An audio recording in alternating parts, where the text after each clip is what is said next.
इन्हीं ऊंचाइयों में महादेव और पार्वती ने कुरुक्षेत्र का युद्ध देखा। इस तरह भाई धरती में समा गया, बहन जल बनकर बह निकली। यहाँ कुछ देर बैठने के बाद मन का बोझ हल्का हो जाता है। कहा जाता है कि यह शिवलिंग स्वयंभू है, धरती से स्वयं प्रकट हुआ।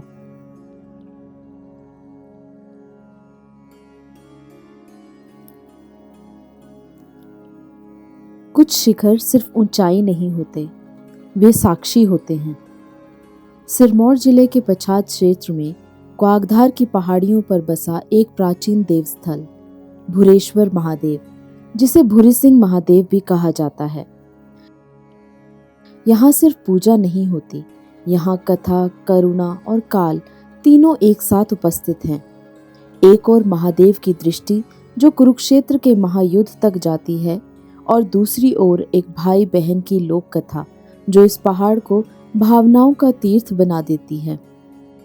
सोलन नाहन स्टेट हाईवे पर पानवा क्षेत्र में एक मोड़ ऊपर की ओर चढ़ता है।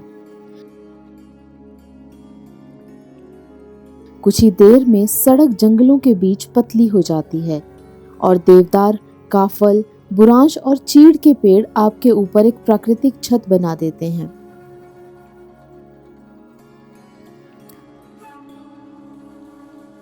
ऊपर पहुंचकर जब आप मंदिर के प्रांगण में कदम रखते हैं तो सामने खुला आसमान, दूर तक फैली घाटियां और बीच में एक शांत, सादा पर अत्यंत शक्तिशाली शिवालय। यहीं विराजते हैं भुरेश्वर महादेव। कहा जाता है कि यह शिवलिंग स्वयंभू है, धरती से स्वयं प्रकट हुआ।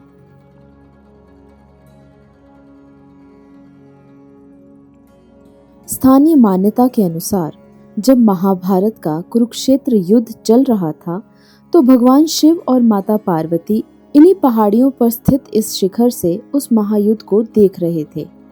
युद्ध की विभीषिका, धर्म और अधर्म का संघर्ष और मनुष्य के भीतर के अंधकार को देखते हुए महादेव की करुणा उमड़ पड़ी। उसी क्षण इस पर्वत की चोटी पर धरती को चीरते हुए एक शिवलिंग प्रकट हुआ, जैसे स्वयं पृथ्वी ने शिव को धारण कर लिया हो। आज वही शिवलिंग भुरेश्वर महादेव के रूप में पूजित हैं। इस मंदिर की सबसे मार्मिक कथा एक भाई और बहन से जुड़ी है, जिन्हें लोग आज भी भूरसिंह और देही देवी के नाम से याद करते हैं। पास के गांव पजरेली में एक भाई बहन रहते थे। उनकी सौतेली माँ उन्हें अक्सर ताने देती, काम करवाती और प्यार से ज्यादा कठोरता देती। एक दिन तेज तूफान उठा, आसमान काला, हवा तेज और मवेशी बिखर गए। इसी अफरा तफरी में उनका एक बछड़ा गायब हो गया। सौतेली माँ ने गुस्से में कहा, जब तक बछड़ा नहीं मिलता घर मत लौटना। भाई ने प्रण लिया, जब तक बछड़ा नहीं मिलेगा मैं वापस नहीं आऊंगा। दिन बीतते गए, वह जंगलों, ढलानों, नालों में बछड़े को ढूंढता रहा। आखिरकार उसे पता चला कि बछड़ा मर चुका है। टूटा हुआ मन, अधूरा प्रण और भीतर की असहायता ने उसे चुप कर दिया। कहते हैं वह इसी शिखर के पास शिवलिंग के समीप थक कर बैठ गया और फिर कभी नहीं उठ पाया। कुछ समय बाद लोगों ने उसे यही निर्जीव पाया, जैसे वह महादेव की गोद में समा गया हो।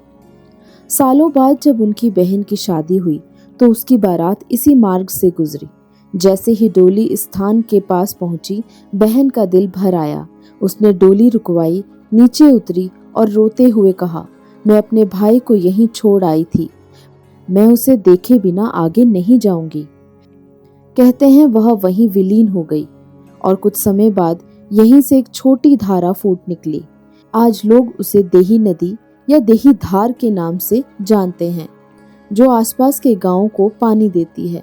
इस तरह भाई धरती में समा गया, बहन जल बनकर बह निकली और दोनों की स्मृतियां भुरेश्वर महादेव के चरणों में हमेशा के लिए बस गई।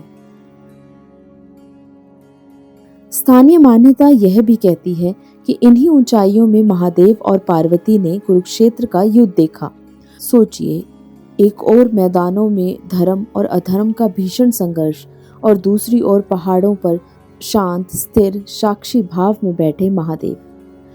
कहा जाता है कि युद्ध के दौरान जब भी अन्याय बढ़ता तो इस शिखर पर हवा का स्वर बदल जाता, आकाश में बादल घिर आते और पेड़ों की सरसराहट मानो किसी अदृश्य वेदना को व्यक्त करती।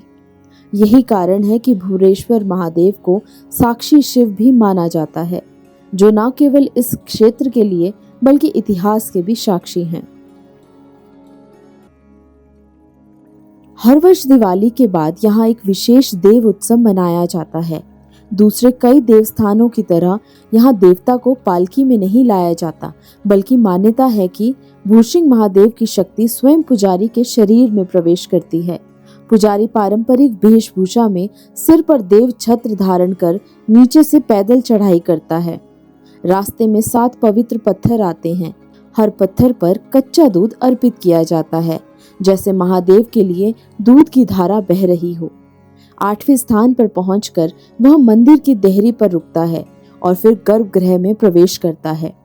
यह पूरा क्रम सिर्फ एक अनुष्ठान नहीं, बल्कि यह संदेश है कि देवता कहीं बाहर नहीं, मनुष्य के भीतर भी अवतरित हो सकते हैं। मंदिर के प्रांगण से दूर दूर तक फैले दृश्य दिखते हैं।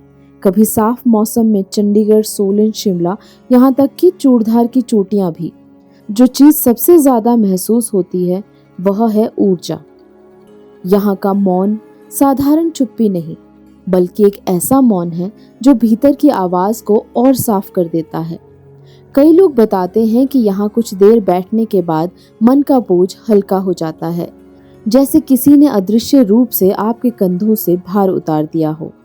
भूरेश्वर महादेव सिर्फ एक मंदिर नहीं, एक जीवित कथा है। यहाँ महादेव की दृष्टि कुरुक्षेत्र युद्ध तक जाती है। एक भाई बहन का प्रेम नदी और स्मृति बनकर बहता है, और स्वयंभू शिवलिंग इस भूमि को साक्षी, करुणा, संरक्षण का केंद्र बना देता है। जब आप इस शिखर से नीचे उतरते हैं तो साथ लेकर जाते हैं थोड़ी सी शांति, थोड़ी सी करुणा और यह एहसास कि कुछ स्थान सिर्फ दर्शन के लिए नहीं, अंदर से बदलने के लिए बनाए गए हैं। भूरेश्वर महादेव ऐसा ही एक स्थान है।